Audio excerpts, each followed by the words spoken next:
Only you cared. Yeah, exactly. Only we can. That's actually that would be a title for the book.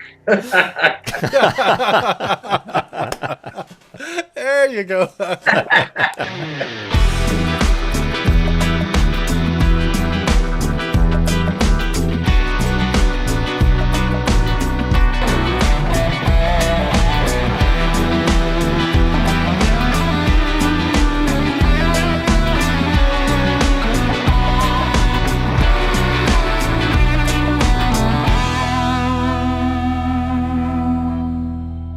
Welcome to another episode of Holy Fuck, It's a Music Podcast. Our guest today is Mark Kleiner. The Mark Kleiner Power Trio exploded onto BC's music scene with 2002's album Love Tonight. Mark has performed on and off again over the past 2 decades, as well as ministering to congregations in Saskatoon as an Anglican pastor. So thanks, Mark, for doing this, as we were saying. And so just, to set the scene, you were born here in Saskatoon, Saskatchewan? Yeah, thanks for that hyperbolic introduction. You like that, eh? Yes, very, very kind, exceedingly kind. No, I was born in Philadelphia, Pennsylvania. Okay. I'm kind of what they call an accidental American. My dad was down there finishing a doctorate and working as a book editor. And so I had Canadian parents. I have Canadian parents, but I just sort of ended up accidentally born in the city of brotherly love, which was quite the cachet, especially when Rocky came out in the 70s. But it's been a complete pain in the ass because you have to, or in my position, basically to renounce citizenship is because the IRS was expecting me to be filing taxes for years and blah blah. I've never made any money as a minister or as a musician. Yeah. Sorry, spoiler alert. Yeah. Hey, man, I'm right there with you.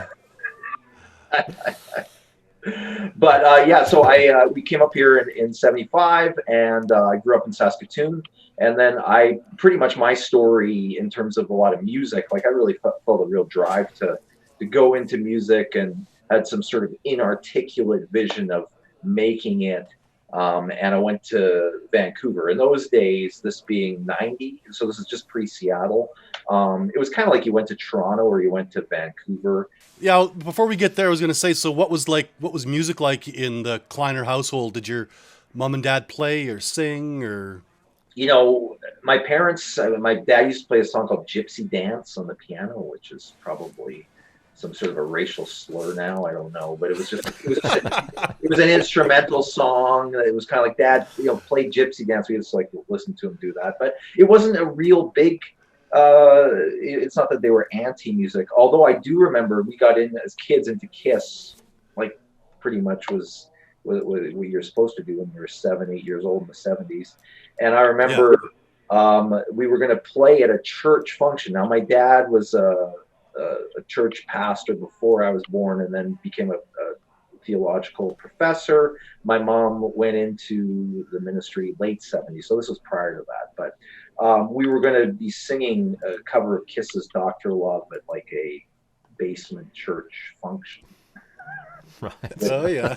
And they were so horrified when they heard us rehearsing, or my mom was. She said, the word came down, you can't sing that in the church. So the conceit was John Paul and I had to write an original song, because let's set us off on songwriting. Thanks, Mom. Yeah. Oh, that's awesome. That story is actually true. So, So was that a late in the day kind of thing then? Sorry, Randy. We're going to play this song. Oh, wonderful boys, you're going to do this thing, and suddenly someone actually listened to it, and then it was like, whoa, no. Yeah, well, exactly. I think so. And I do. The other part of that story is I do remember asking my mom, because I was probably 7 years old, and I asked her why it was bad in church. Is it because God is the doctor of love? I asked her that question. So that's still kind of an open question, so that. Who is the doctor of love? Well, obviously, in the song, it's answered for us. It's Gene Simmons, right?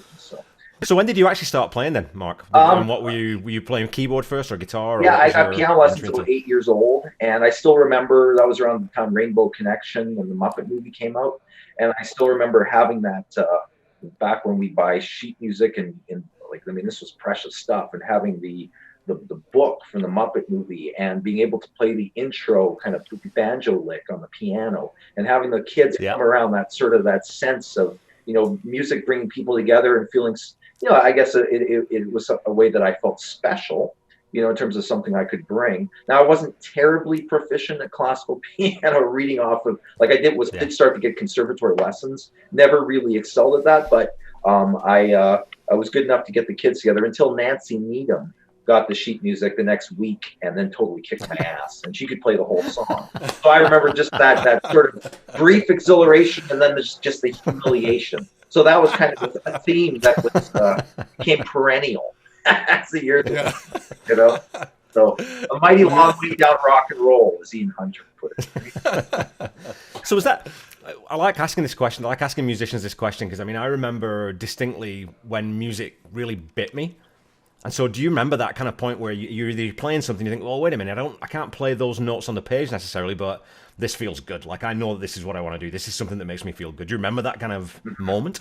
I do remember, and I wish I knew who the artist was, but it was actually good to go back to Philadelphia before. So I was like younger than 5. I was 3 or 4 years old, and I had a 45 of Big Rock Candy Mountain. Song. And it was something about, I don't know who the performer was, and I would like to know because I just listened to it obsessively over and over. And it was just like, I think that what you're speaking to is having that sense of when a song connects. And that was, that's kind of stuff when I relate to a song. I remember, even in the 90s in the band house, and we looked with some other musicians, and I remember one of my housemates saying to me, like, why do you listen to the same fucking 3 songs over and over? Which is, I probably I was never a Miles Davis, always trying to get to the next Vista, pushing it on. Yeah. I do have an admiration for those kind of musicians.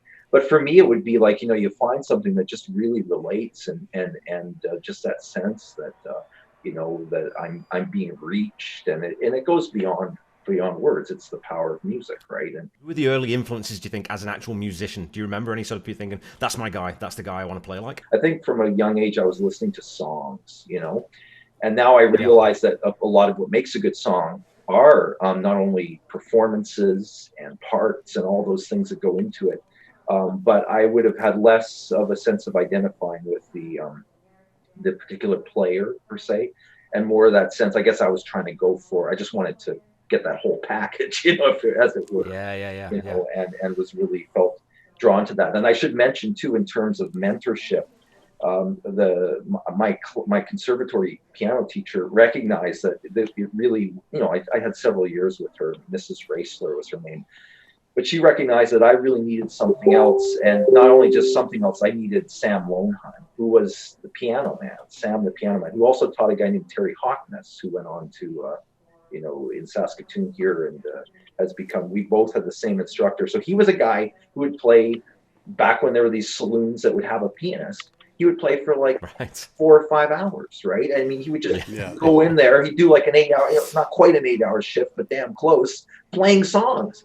And and he taught me like 4 or 5 songs a week with he taught me the bass lines, he taught me chords, and basically I have a good ear for picking up melodies and stuff. So he'd have these kind of sheet music that were all handwritten, and I just got to keep that flow going and to learn how to kind of, again, less about the precision on the instrument and more about being able to put a song across. So was that then, so what you're talking about there, it's not just that musicianship, it's almost like you recognized fairly early on that you wanted to tell stories, or you wanted to say something, you felt you had a voice, or where did that come from? Where did the creativity and that kind of side of it, when did that kick in? I had my brother and I, we had a lot of teddy bears, and we used to make our teddy bears into bands, and they were like original bands, but they were highly derivative, right? So instead of Kiss, you had Kissy, right, with a Y.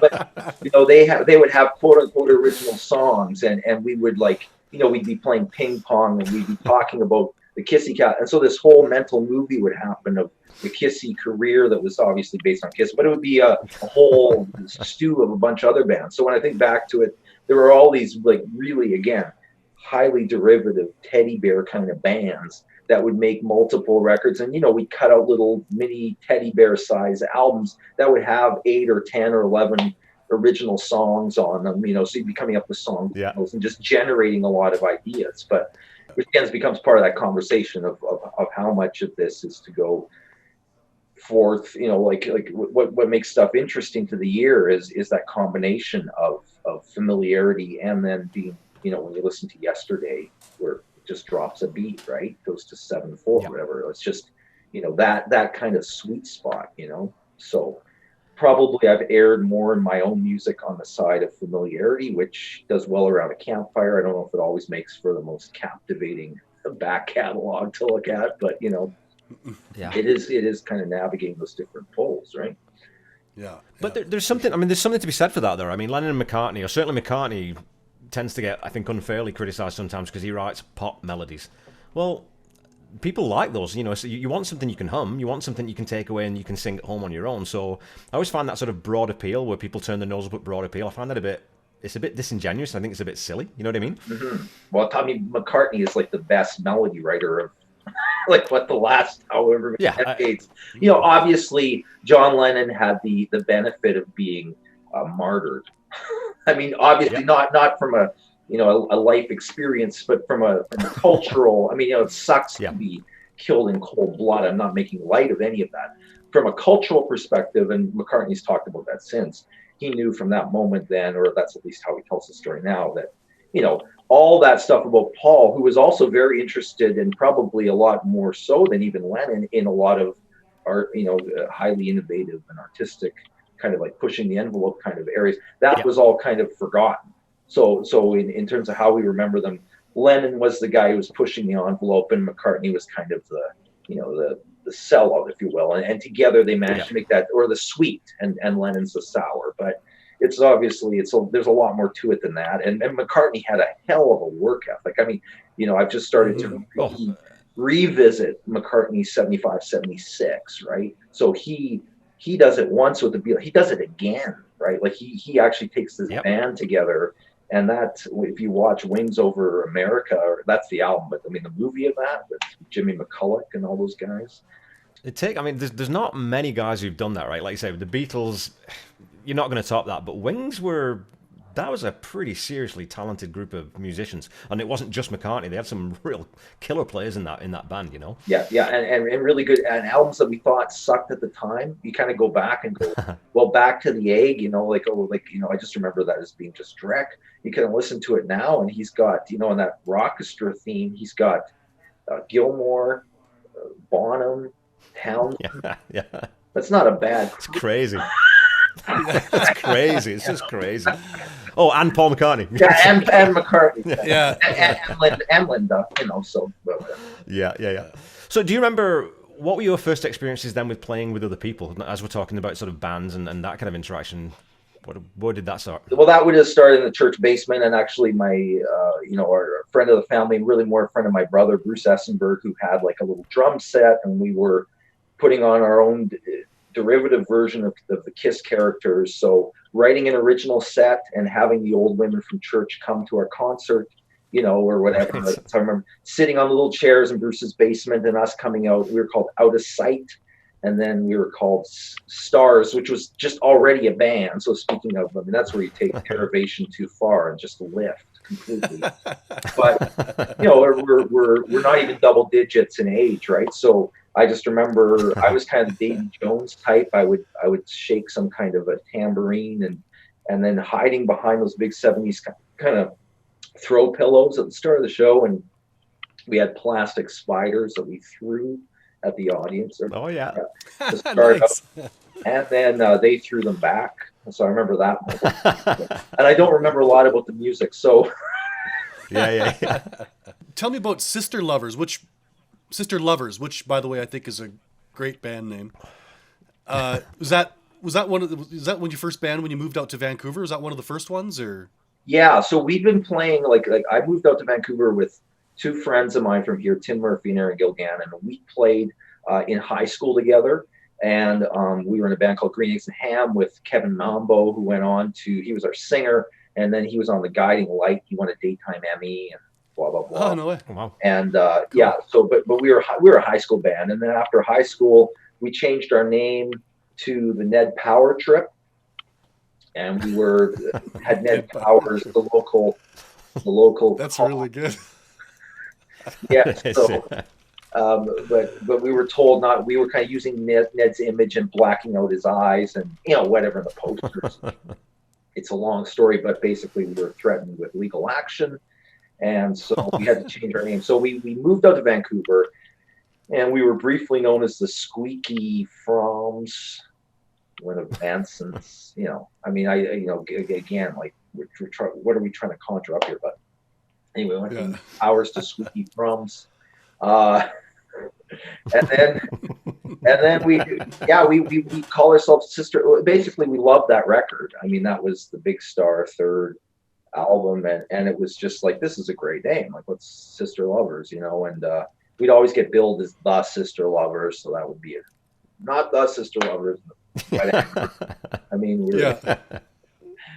only you cared. Yeah, exactly. Only we cared. That's actually. That would be a title for the book.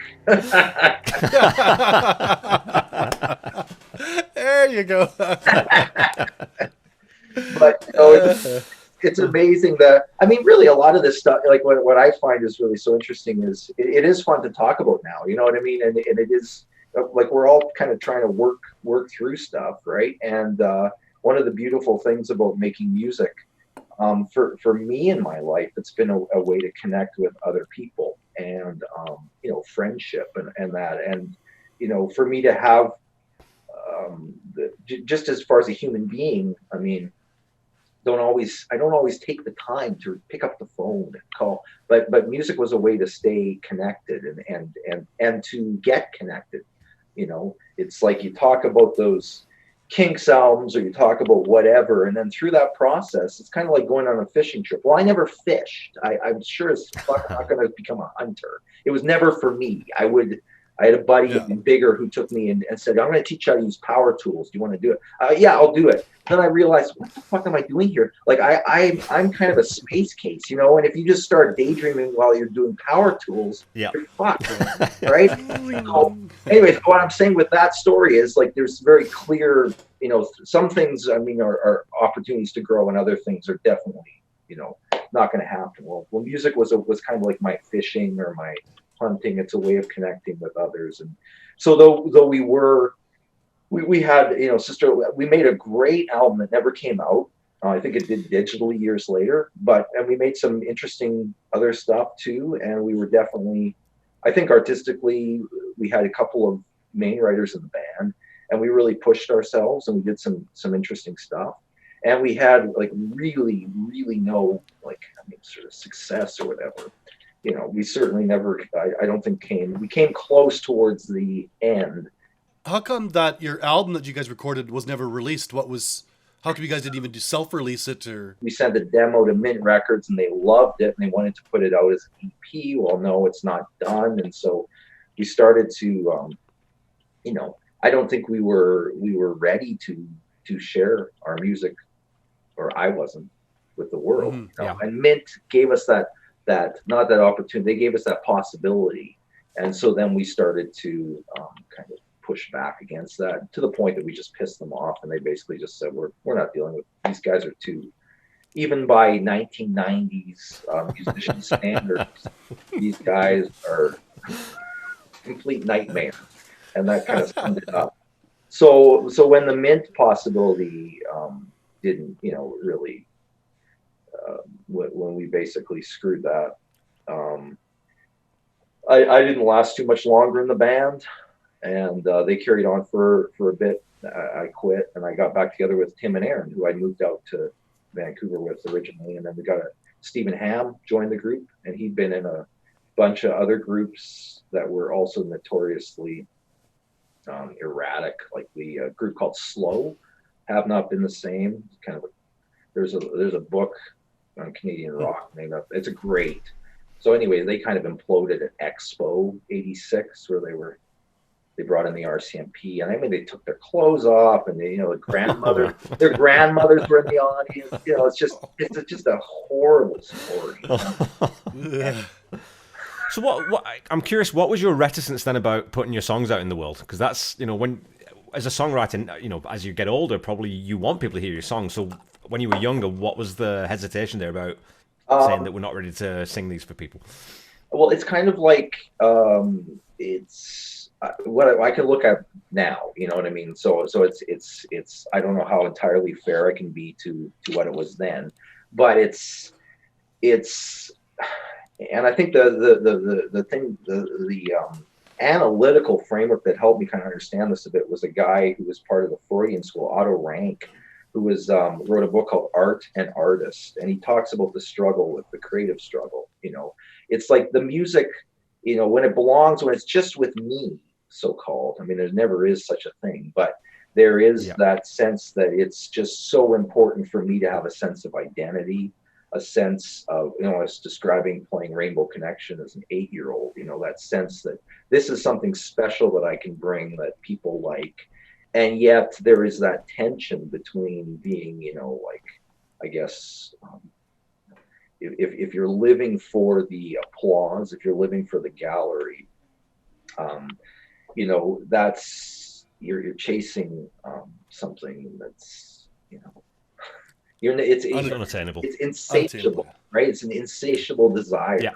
Now the theological frame of this is Augustine's line that our hearts are restless till they find rest in thee. Now that sounds can sound very, trite, or can sound very like, oh, well, I found all the answers in religion kind of thing. When I speak of God, or, what seeking that kind of rest, that peace, I don't really distinguish between that and what really I think, music is all about in terms of the spirit and what it does, right? But there is that tension between and it really comes down to being part of others and apart from others. That tension between being an individual and being part of a community.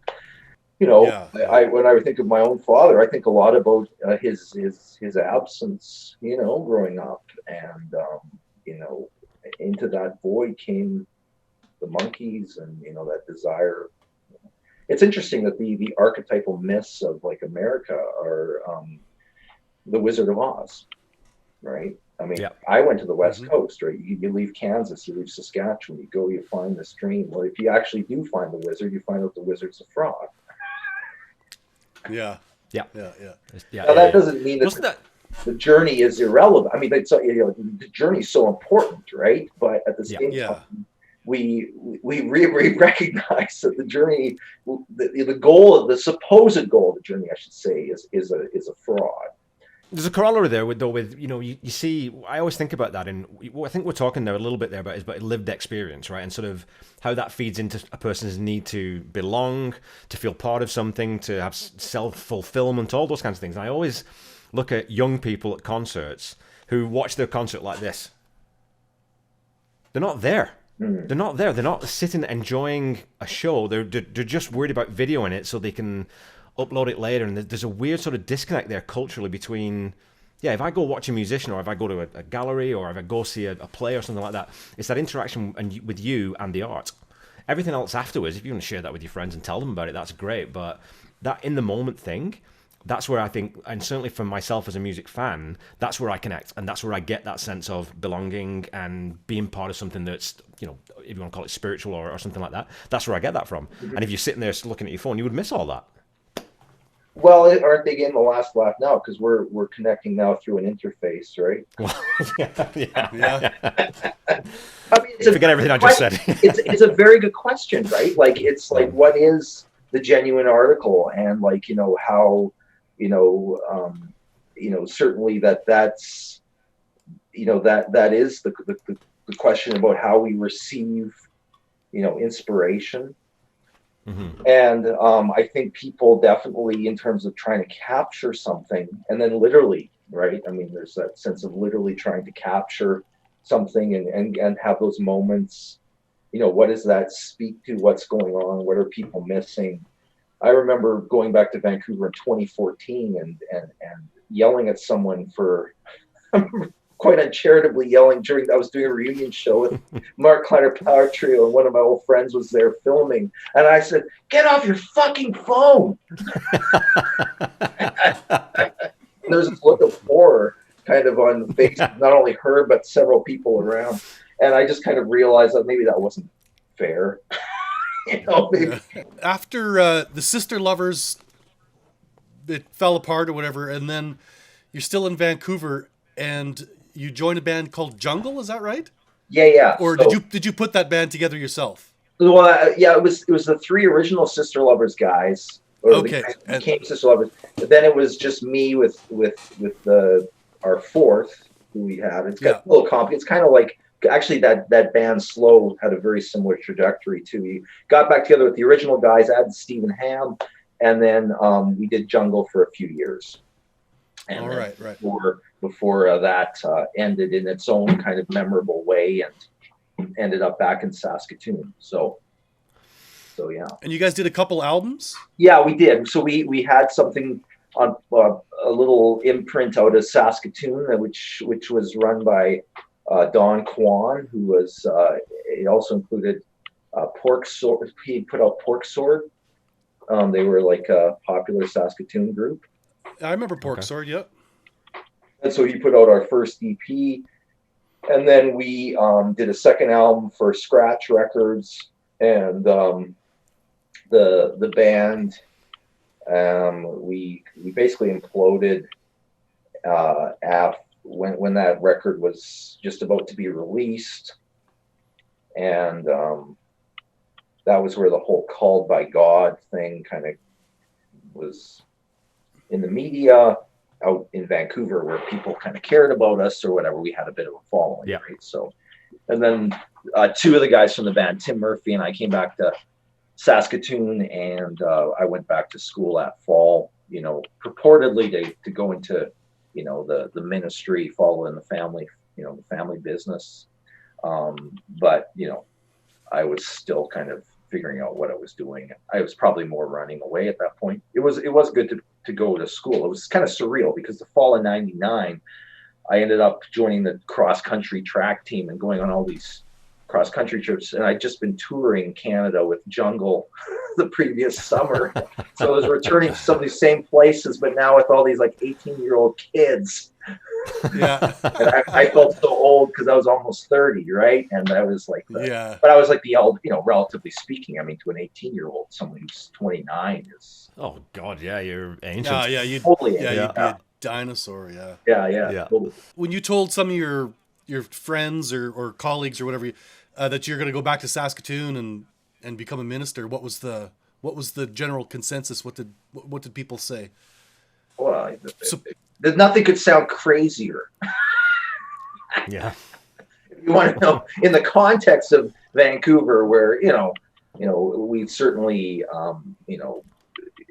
had a good time trying to out crazy each other, and I mean that wasn't, I don't think, the sole motivator. I think it was a lot of distress and fear, and to been pursuing this dream, so-called, for close to a decade out there, and just not dealing with some realities of life. Like, I never had kind of a backup plan. I never had, the notion of doing something besides music seemed to me to be a sellout, to the point that when my bandmate Petey was going to go to bartending school, in the early '90s, when we were doing Sister Lovers, when I found out about that, I was just like, I put my foot through a guitar. I was like literally, I was just, really, which is crazy because people's just trying to, earn an extra couple bucks an hour. But the conceit was, if you just did anything but the shittiest job possible, you were not really giving yourself to the art. This is how deranged I would say. Yeah, that's pretty hardcore. That's pretty hardcore. It's kind of crazy thinking in a way, right? So it's that inability or that unwillingness, and I would say at that point in my life, inability to kind of, compromise or really, negotiate life, right? Which what so much that we do in life And if we're honest, I mean, what's interesting musically, I mean, they are compromises, right? So what is negotiable and what isn't, and what can, I mean, I had other opportunities too. My aunt, bless her, had gotten me, basically, she had an upper level position, and she got me in through her work the opportunity to interview for a position which would have paid significantly more than the night cook at Deviate in Vancouver. Again, fuck that. I went for the interview, and when they offered me the job, I'm like, no, I've got a band to lead, you know. And it's just like basically what that meant was back in the kitchen, bitch. You got, you got. So that must have been, it must have wash. It must have been weird then, you know, having spent, you know, the better part of maybe close to a decade then being in Vancouver, playing music, being in bands, coming back to Saskatoon, going to school. In my then you're kind of, yeah, it must have been really sort of a bit jarring to not have that. Now we don't have that creative control. Now we don't have that sort of self-esteem of, okay, I'm doing what I wanted to do. So how, did that lead into your decision to go back out to Vancouver and go making music again, or? You know, I think in a lot of ways it was a relief to be going to school, because there was so much of trying to do this dream in this way, so-called, that I was just like so much about, I'm not a polymath, but I mean, I have like, you know, being at school and being stimulated in those areas in terms of like, again, my upbringing, I'm third generation, like this is kind of bred in my bone. And it was like, to be, you know, in a school setting was really quite stimulating. It didn't mean that I didn't still love rock and roll. I certainly did. But in terms of like when I looked at the actual week, how many hours I'm actually devoting to my craft, you know, like a lot of my time was spent, you know, dishwashing, wine cooking, you know, fighting with my girlfriend, drinking, you know, the add up all those hours, 3 hours of jamming. You know, whatever. Like, it's pretty depressing if you actually do the math and go, okay, like, how much am I really devoting to this? You know, and it was so depressing, in fact, that we would never, you know, stand back and say, okay, well, we have these discussions at the bar about what our master plan was, but in terms of having a realistic conversation, what are we devoting? You know, having those really kind of important brass tacks conversations just would never happen, right? You came back, and I think you were only back for a fairly short. Was it a year or 2 years or something like that? Right? Then you moved out, and you did the. Well, I didn't move out. Okay, so what happened is, like, you know, the great thing about school is you get these big breaks, right? So school's done in the spring, and I don't have to be back until the fall. And I forget how I had money back then, but my parents are also had saved some money for me to go to school. So in terms of actually paying for the classes, and at that point I was still living at home. So I mean, it's kind of a life arriving. So you know, I went back to Vancouver. My co-writer, my good friend of mine, had hit it big with the .com boom. He offered to bankroll my album, my solo album. He said, because I was playing him songs I was writing, you know, because I continued to write, and I really liked this new batch of songs. And so he said, you know, you've got a solo album here. I want you to make it. So, you know, basically carte blanche, go make your album. So I did. I connected with Pete Mills, who was in a band called Flash Bastard. I used to play like Fender Rhodes for them, you know, really fantastic and troubled band. And Pete had just had some sort of an accident, and I'm not going to be able to remember precisely what limb he had broken, but I believe it was lower body. Let's talk about self-involved. I should be able to remember what limb the cast was on. Anyway, but can you still play? I don't care what's broken. Can you still play? Lower body, yes. You can still work the console. But Pete came in, and Pete had vision in terms of how he thought we should make this record, and he suggested Kurt Dahl, who had been in you know, Age of Electric and Limb Lifter, and it was a Saskatchewan guy. And had also, you know, when we were making this record, it just started, he brought a cassette in, and was like, check this out. I just recorded this with Carl Newman. It was the first New Pornographers album, right? So, oh, cool, yeah. Yeah, so that was a very exciting time. So it was great. And Kurt's an amazing studio, you know, caliber drummer, but also tremendous vocalist. So he sings like a bird. He opens up. So he was doing all these harmonies on the record. So that's when we made the Power Trio. I was so, you know, when we arranged this, and Randy was, I think we were talking about you, just in terms of the podcast, when we were thinking about doing our podcast, and I was saying about, the album, and so I loaded it up, and that is such a good album. Like, it's super catchy. It reminds me a lot of Supergrass. I don't know if you know a British band called Supergrass. Yeah. Because it's got that sort of that bounce to it, and there's a rhythm to it, and it's cohesive, and it just sounds, and it's polished, and it's produced so well. It's like, man, why have I never heard this before? Like, why have I missed this almost? Yeah, well, thank you. I had that feeling. I got to say, finishing it up, it's like I being a pop fan, and one. Yeah. And my bands were, I think, a little more, maybe more failed, but more eclectic. But this was like finally that sense of I can put an album that I can just put on at a party, and except when the big piano ballad kicks in. I remember coming back from Vancouver with this whatever Burn CD of it, and once it got mastered, I remember before it got mastered, it didn't sound that great, but I mean, Pete did a great job, and the mastering just made it really sing. So could put it on, and I remember being at this costume party, and Birth to Blue is like this 7-minute piano, so you're playing that at that's great, though. right? Such a good song. I loved it too, and I just, this guy came up and did the responsible party thing and turned it off, and I just remember standing. Do you value your life?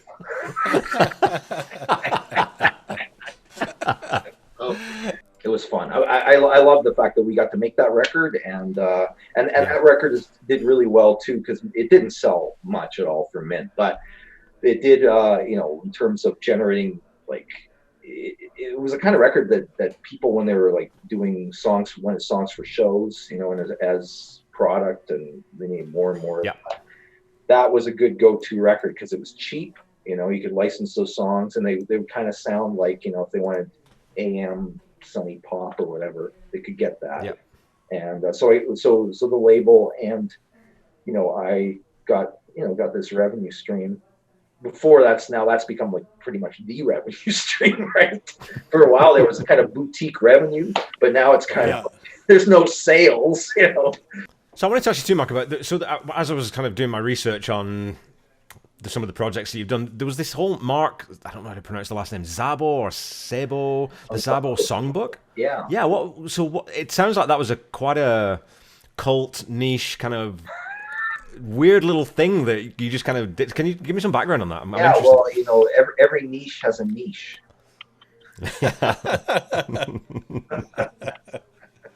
So, so Mark Sabo is a great under heralded songwriter from the West Coast. He really intelligent lyricist and interesting, mm-hmm.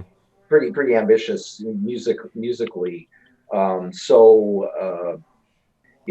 used to live. I was a roommate with Mark's drummer, and certainly knew him from the scene, and would listen to his stuff a bit, but never as seriously as the music deserved. And so when Marcy invited me to take part in it, I started listening to it, and it was a lot of fun. So we worked together on arranging this stuff, and I kind of brought more of a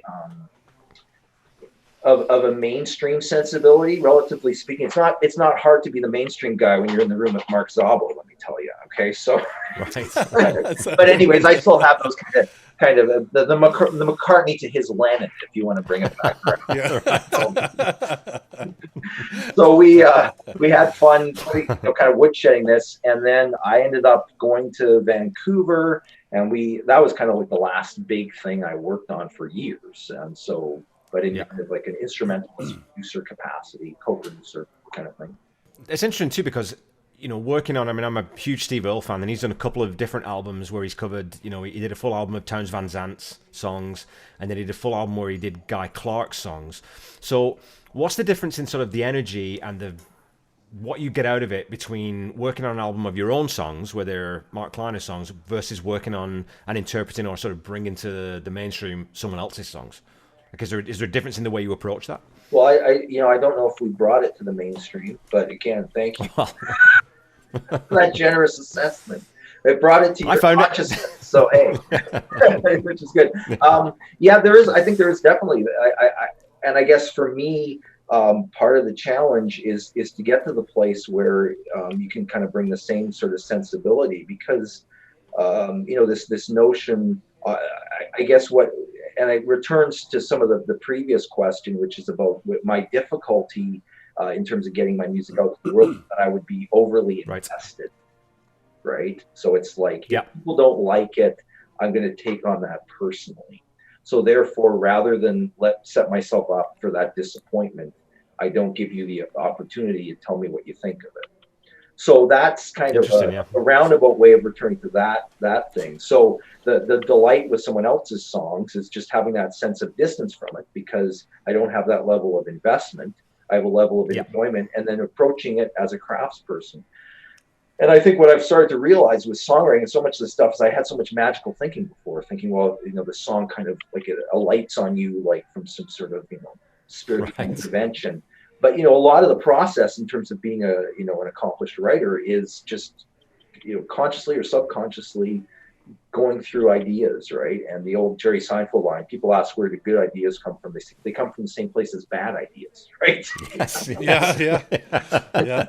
So you can always tell the lazy moment for the songwriter. But there's that line in there that's kind of like, that's the old thing with Without You, that you can drive Harry Nilsson nuts, because Harry Nilsson was a pretty hard-working songwriter, amongst other things. But that line, I can't forget this evening, your face from you. I guess that's just the way the story goes.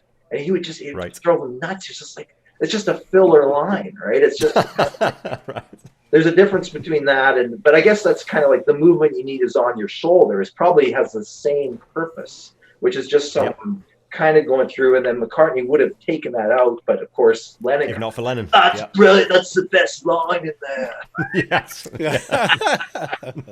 So who can say? But it's funny though, because like you said though, that's where, as a songwriter, and Randy and I talk about his music lots too. I think when you're so close to it, you can't tell, sometimes what's good and what's bad. When someone else comes along and says, no, leave that. That's really, really cool, because you have a little bit of attachment, a little bit more objectivity.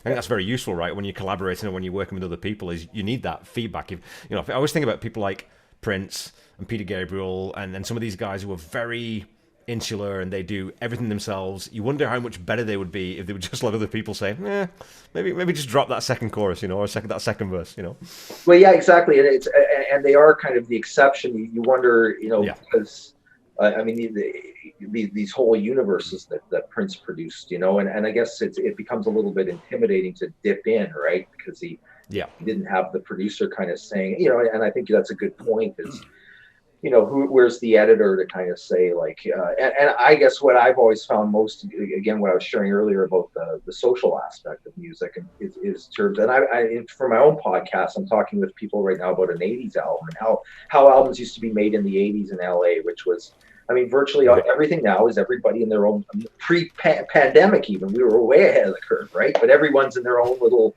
bubble. And so in terms of that organic give and take that happens when people come into the room and start, that's why generally speaking, the best music has come out of great bands or like, and that said, you also have the genius quotient. I don't know what the collaborative piece was for a Beethoven or but I'm sure there was a piece there.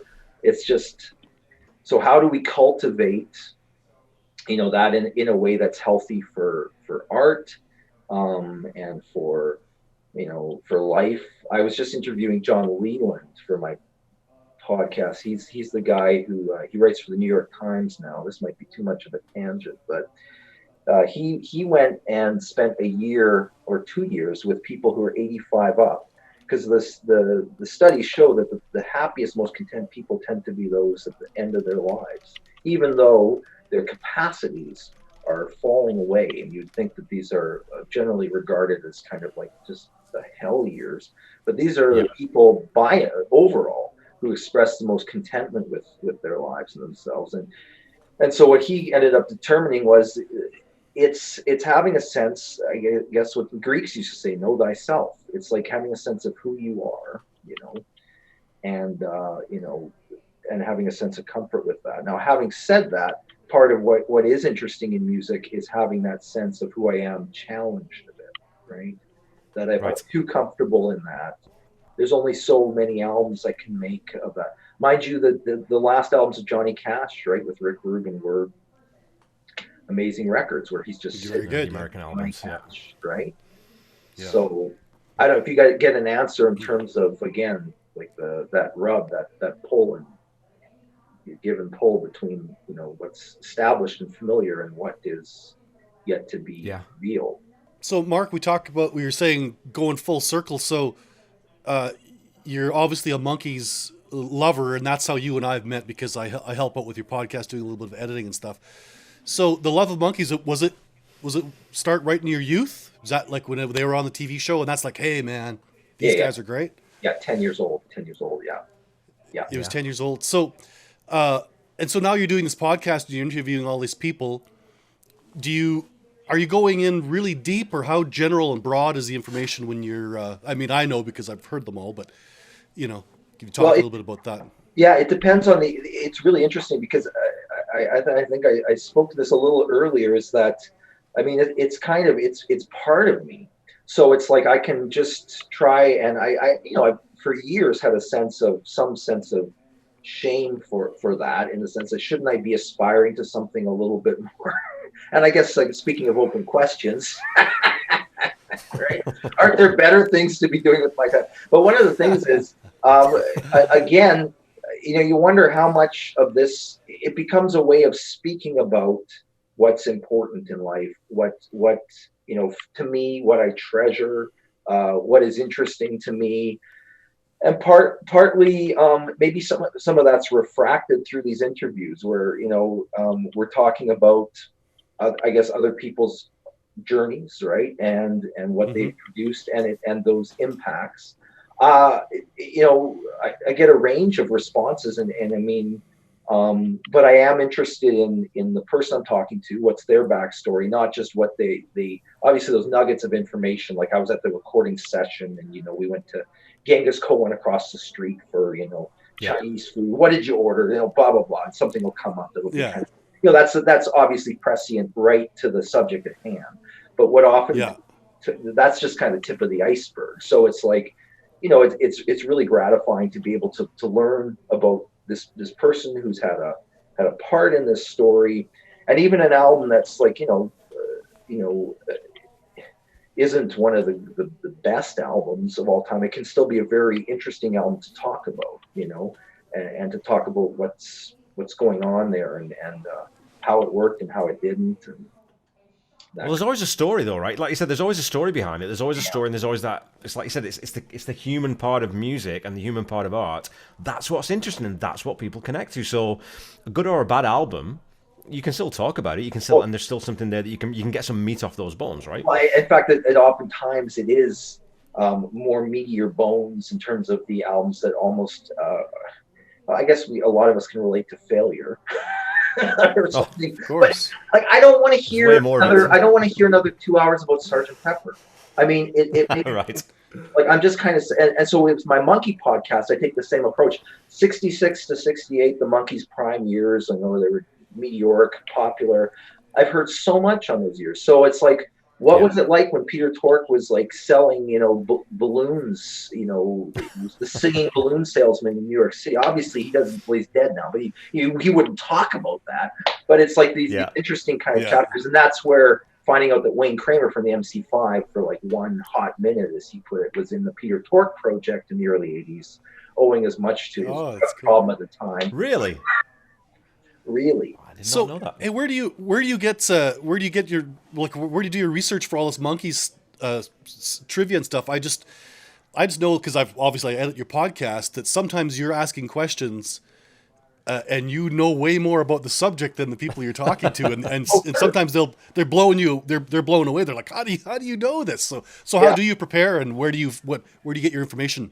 Well, I mean, Monkees is kind of my thing, so it's in my wheelhouse. So, like, for decades, I've been reading about these guys from a really young age. I've been ingesting this information, so I would say I'm pretty much fluent in Monkees, right? So, well, I mean, I'm not that. I don't want to be, you know, arrogant. I'm just gonna call it confident. You know, well, I can say that. You know, like, if there's one thing I can I'm not saying it's been the best use of my time, but that's just here we are, right? Like I know my Monkees, right.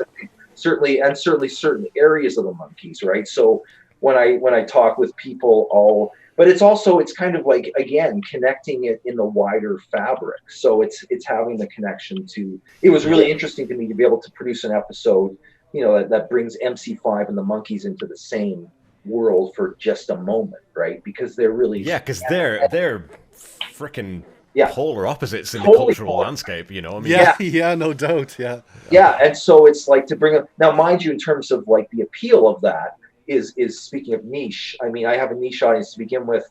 I mean, people listen to that episode. I don't know how many people really loved it as much as I. I just love that notion.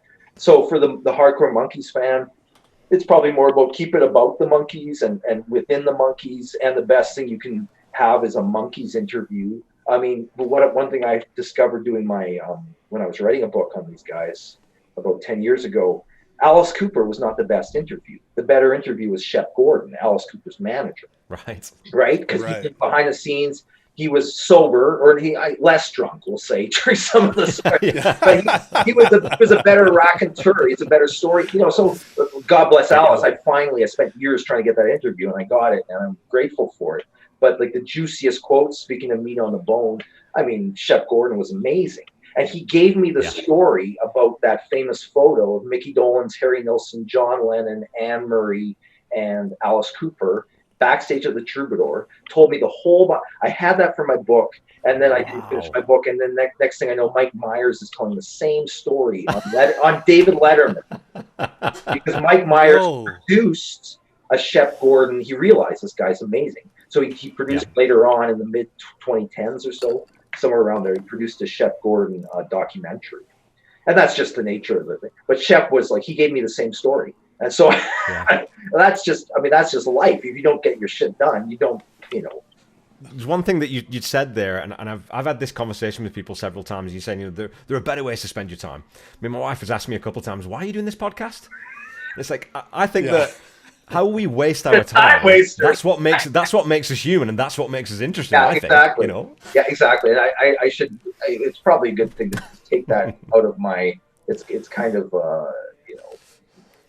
speaking disingenuous. I mean, it's like who am I? Like really, in terms of what makes your heart sing, right?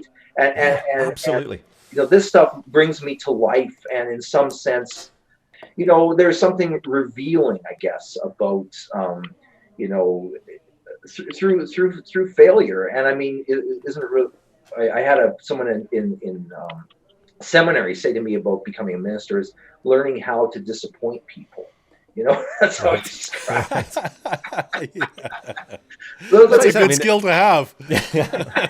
Well, like I said too, but the Greek, if you go back to going back to classical Greek.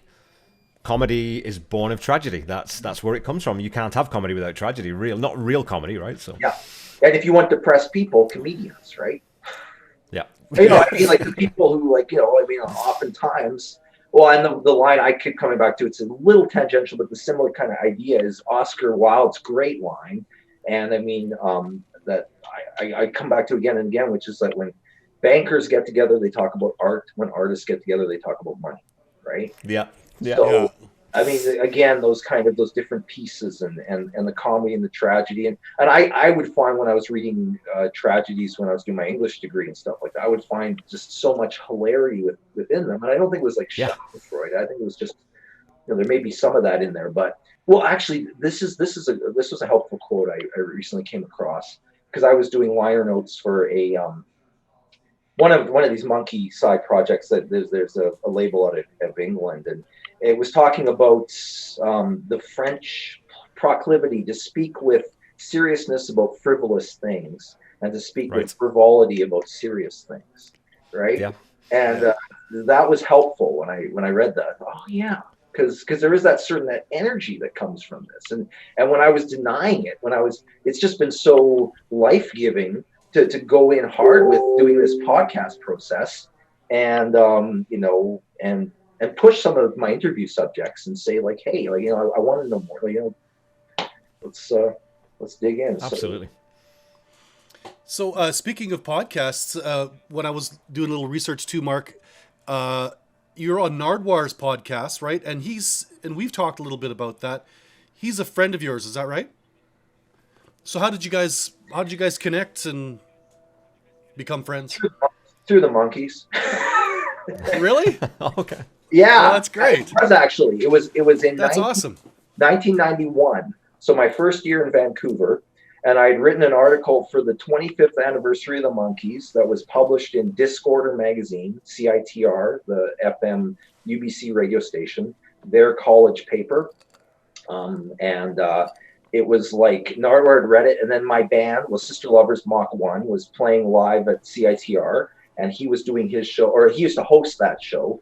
And so it was like, you got to meet Nardwuar, and he knew we were coming, and I knew of him even in those days. He was only 4 years into doing a show, but he was already pretty iconic. He was bringing in, I don't know if he brought in, I think Mudhoney at that point. Like, he was bringing in up the bands, and he was the Gruesomes and all these stuff. He was garage and punk and conspiracy theory. So kind of the same old. And I was the Monkees and whatever. We started, and so we connected that first year. And then when Mickey Dolenz came to town to do a game show in Vancouver that fall, I talked to him about it. He's like, okay, well, I'll do the Mickey Dolenz interview. So he didn't know a lot of Monkees. So Nardwuar's got like a lot of connections with people who have a lot of knowledge in different areas, right? And so that's part of his intrepid research that I've learned from him.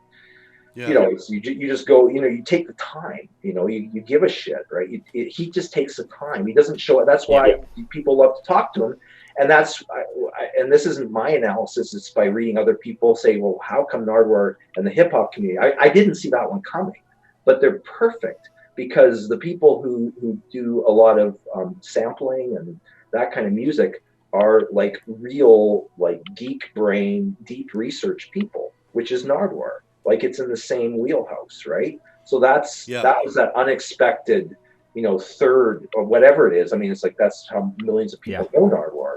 Well, we'd already watched him cycle through all these different, chapters, and health catastrophes. And I mean, he'd been, Ozzy Osbourne already dead and reborn. And then all of a sudden he explodes, right? Yeah.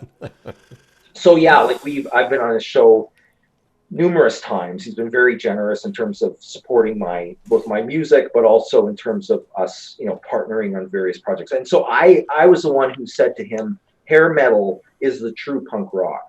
In 92, I said, forget about Green Day and Offspring and whatever these all punk. You want the real punk? It's Janie Lane and Warrant, playing in a club when they were playing in Arena 3 years. So that's when we started. And the first interview we got was Slick Toxic. We co-interviewed their guitar player when they were doing their. Do you remember Slick Toxic? I do, yeah. Okay. I don't. Kevin probably wouldn't. They were no. They think they Guns just N' Roses were in Canada. Yeah. Okay. Yeah.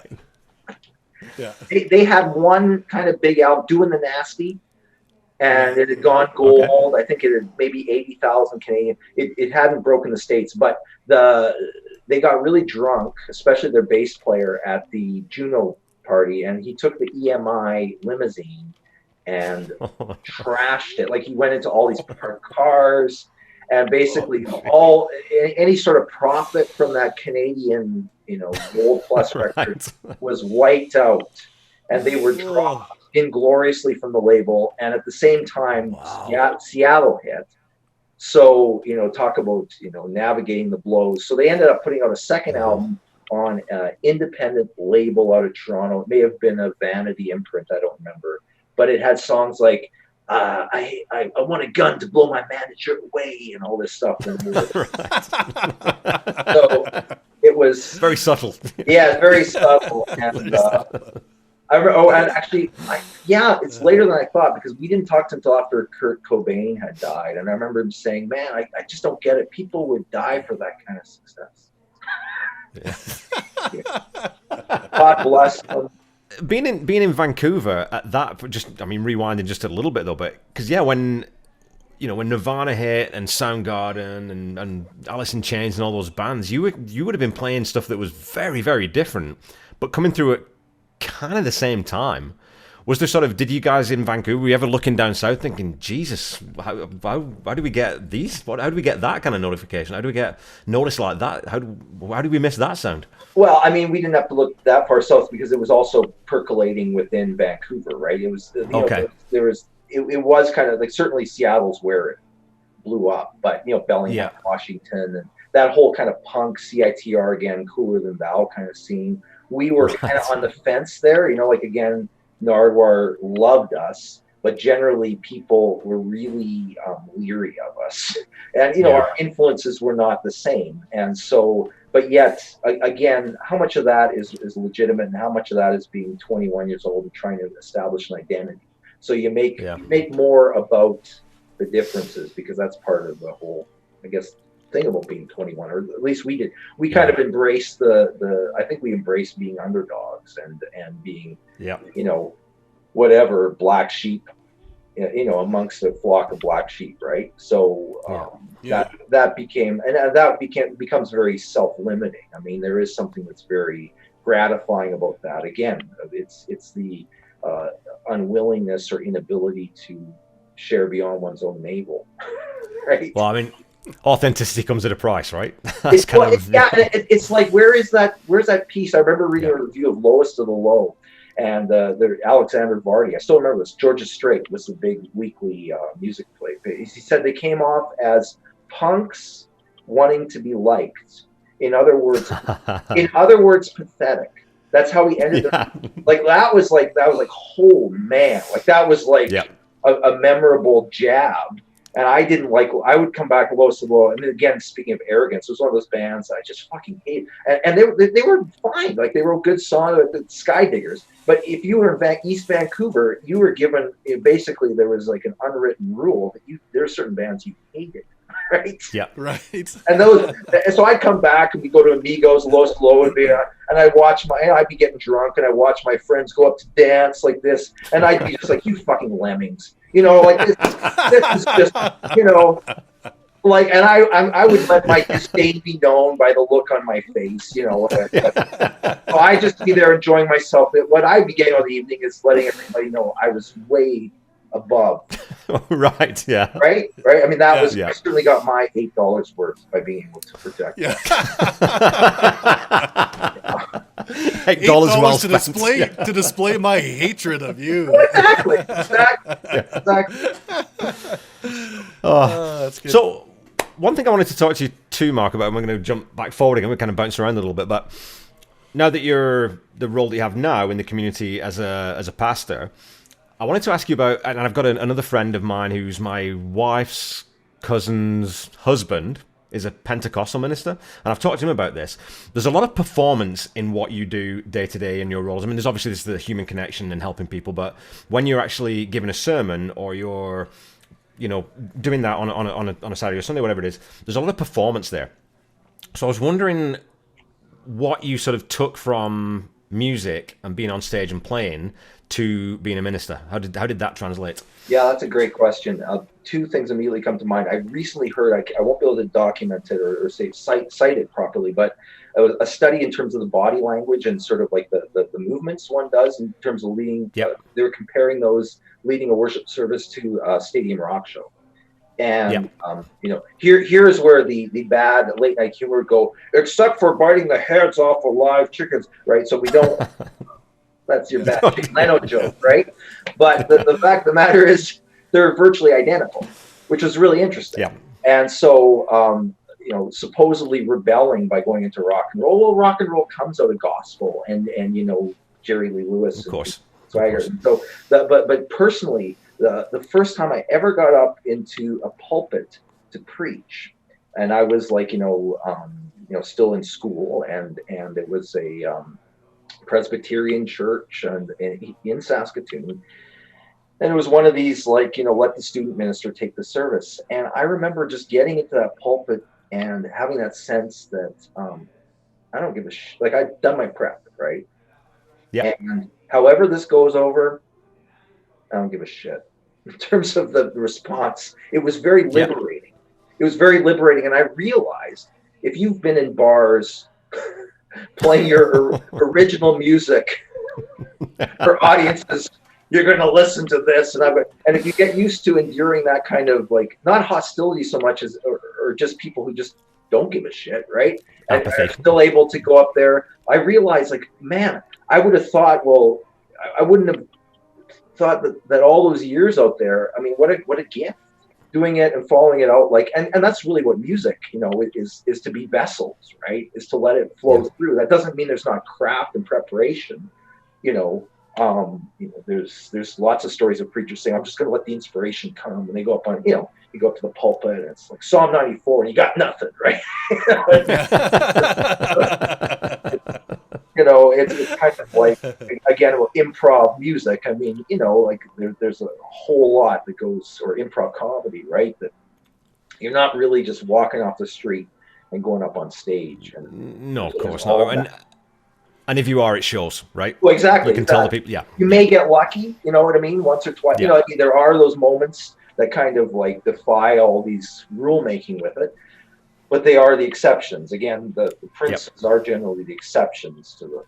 And we've kind of touched on it a little bit earlier. The music and spirituality, to me, they're just inextricable. Like I get the same high from listening to certain pieces of music that I imagine that believers get from that experience. So how important do you think music is to people spiritually? Oh, huge. I mean, and in terms of like. In terms of how I've been able to be effective, I think in the role I do now, there's been so much of that has come through being able to offer music as one of the, really important, it's a connector, right? And spirituality for me is connection. You know what I mean? Whether it's connection to another human being or to the planet or to your pet or to God, like those relationships of connection is what I think we're talking about when we talk about spirituality, right? So,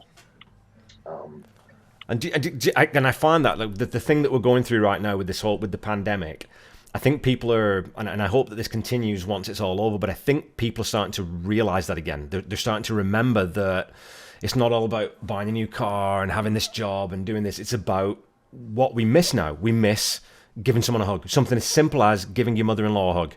Or going sharing a pint with someone, or going, you know what I mean? Like that connection. Now that it's been taken away, I think it's really come into the forefront of people's thinking that, oh shit, that's what it's actually all about. We can go in a myriad of directions. And so the point is, in terms of, I mean, we'll never know that until after that sense of consensus. Where did we go? I guess the hope is that we can encourage each other to choose to go in the direction that continues to, of encouragement of a life that's truly more, we can thrive, right? And how do we thrive, right? It isn't by buying all that crap, and it isn't by like, I mean, I walked on a lot of people to pursue my dream, like I neglected a lot of people, who were right there, in terms of like, when I look back on what made those music moments or those moments important and memorable, it wasn't I would say record sales or lack of record sales, right? It was the human connection, and almost by and large that was, in terms of my priorities, that was down the list. And yet that's what endures, and that's what's valuable, right? Like that's what's actually, that's what makes a life.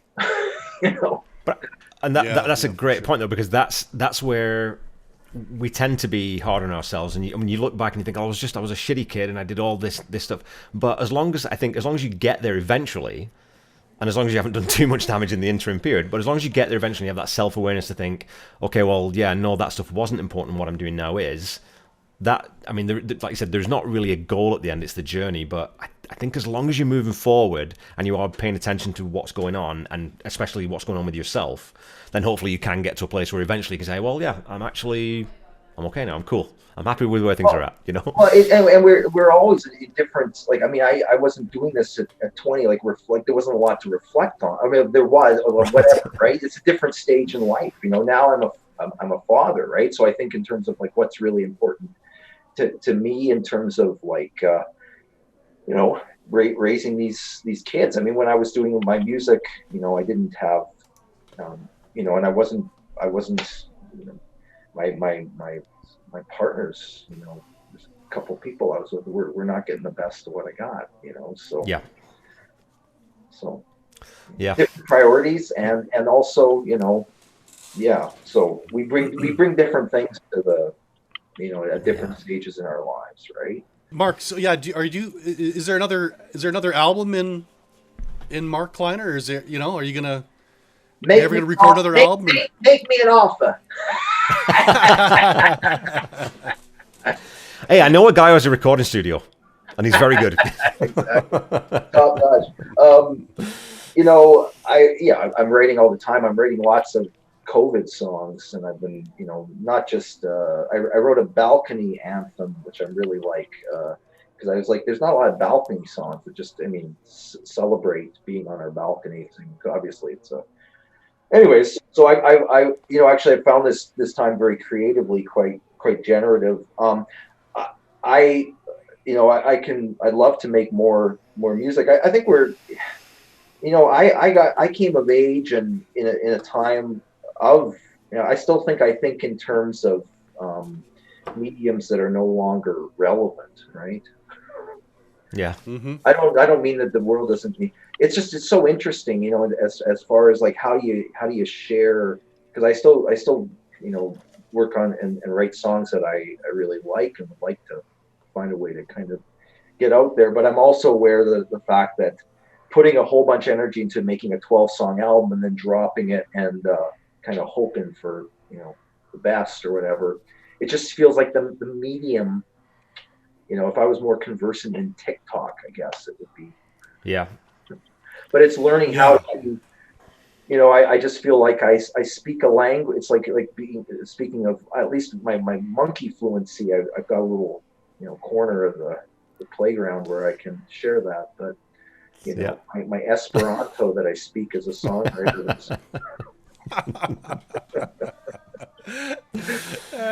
Awesome. So well said. We had a bit of an almost heavy finish, and then I think we brought a bit of levity back into the conversation. So we like to finish with we have 10 quick fire questions. So they're quick fire in the sense that they're pretty pointed. You can go as long or as short as you want. So number 1, Rolling Stones or the Beatles? Wings. Ooh, there we go. That answer, yeah. Nice. I'm still chalking that in the Paul McCartney column, so it still goes with the. Okay. What's the favorite thing in your closet right now? Oh, I own the shirt that Peter Tork wore in the Monkees movie Head, the Nader jacket. Holy shit. Cool. Wow. Wow. So that's been the same answer for the last 32 years, I guess. And just so you know, that's better than anyone else's answer. It is. Yeah, you win. You're winning.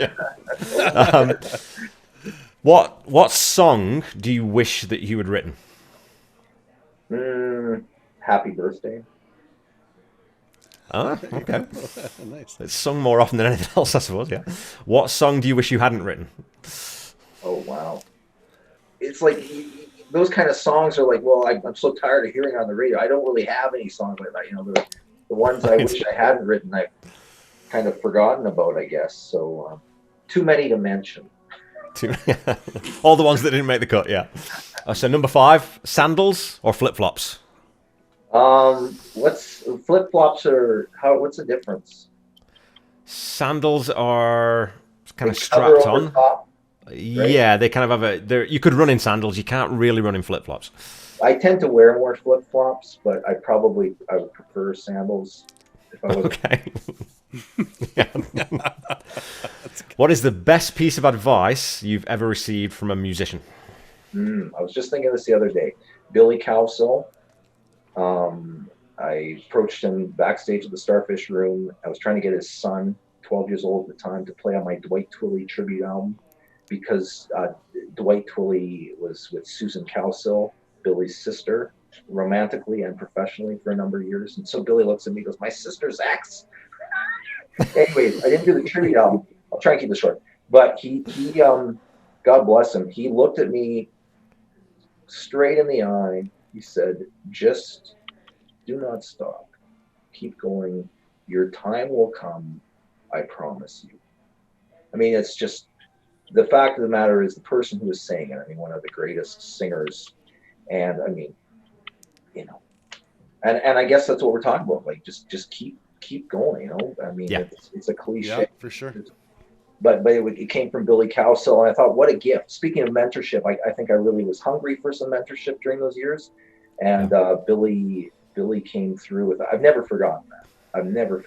I really felt blessed by that exchange with him that night. So awesome. Cool. What is your favorite thing to drink right now? I used to like drinking kombucha, but then I found out it's got booze in it, and I can't drink booze anymore. So that was I had to cut that out. You know, I've let myself drink black coffee again some. So it's a very simple answer. Okay, who is the best artist or band that you've seen live? Well, I'm going to say the Monkees, because they're, you know, I would say there was one time I saw them. I haven't seen them as many times as one might think, but I saw them in 1989 at Ontario Place, when they had that stage that revolves, and it was a free show. You pay to go into the fair, and they did 3 shows that weekend, and it was their last show. Their second show, you could tell, I mean, they could not stand each other. They were fighting the whole tour. And the second show, it was very obvious. It's like, you fucking, you know, like Davy Jones, you know, like has taken on Peter Tork or whatever. Like, you're just basically watching a band that fucking hates each other, doesn't want to be on stage, and wants to get the show over with and pay me in cash and get me back to the bus, right? That was the vibe. Right. Third show, something happened. They connected with each other in a professional sense. They were impacted, like they just elevated, and the crowd, we were all together with that. It was impeccable entertainment, great pop songcraft, and especially with that sucker punch of the previous show, completely unexpected. So I would say August 1989, seeing the Monkees just absolutely kill it. Describe your teenage self in 3 words.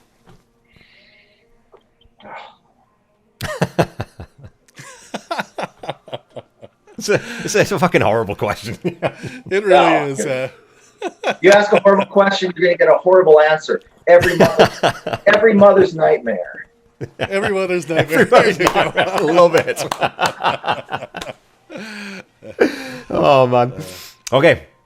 So our final official question, then we got one more after, but who would you most like to perform with given the opportunity? And that could be anyone living or dead.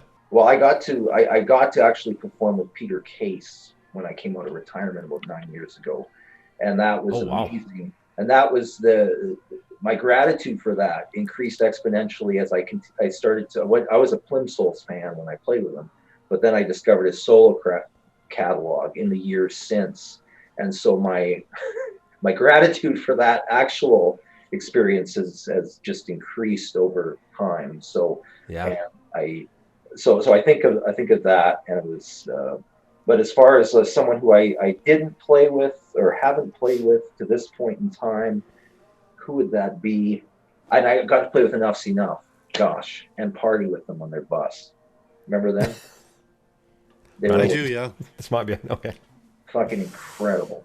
So I guess I've already lived the dream. So who would I add to that? I don't know. Those have been a couple of like amazing experiences. So I'm just kind of thinking, you hope to play with somebody, and then okay. Well, how about Ravine? I'd like to open for Ravine. There you go. There we go.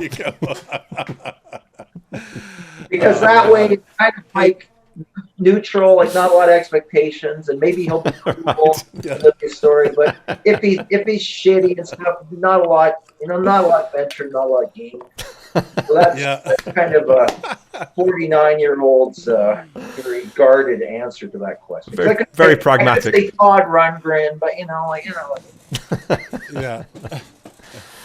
Okay, thanks for listening, music lovers. We'll, as always, include links in the episode notes to some of Mark's music, as well as some of the songs and bands that we talked about today, perhaps. We'll also include a link to Mark's podcast, so you can find that and check it out. If you're a Monkees fan, obviously that will be of significant importance and interest to you. Don't forget to check us out on Instagram, Facebook, Twitter.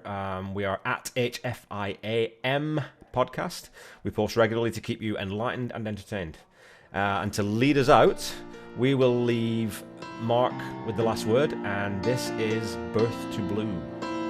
Some girls leave you angry, and some girls leave you randy, begging to make it up, to bend these curves in your luck. So slow down, kick back, take your shoes off. You made the way that got you lost. If you'd ever have to change your mind, you'd fade out on this world. You talk about it all the time, but I don't need to remind you. Once you were paddling upstream, at the mercy of these dead dewy walls, fallen from the ovary. Let me in, give me life. I'll be forever in debt to you, a humble swimmer in the night. Can I reach that side of you, the part you lose, all the way from birth to blue?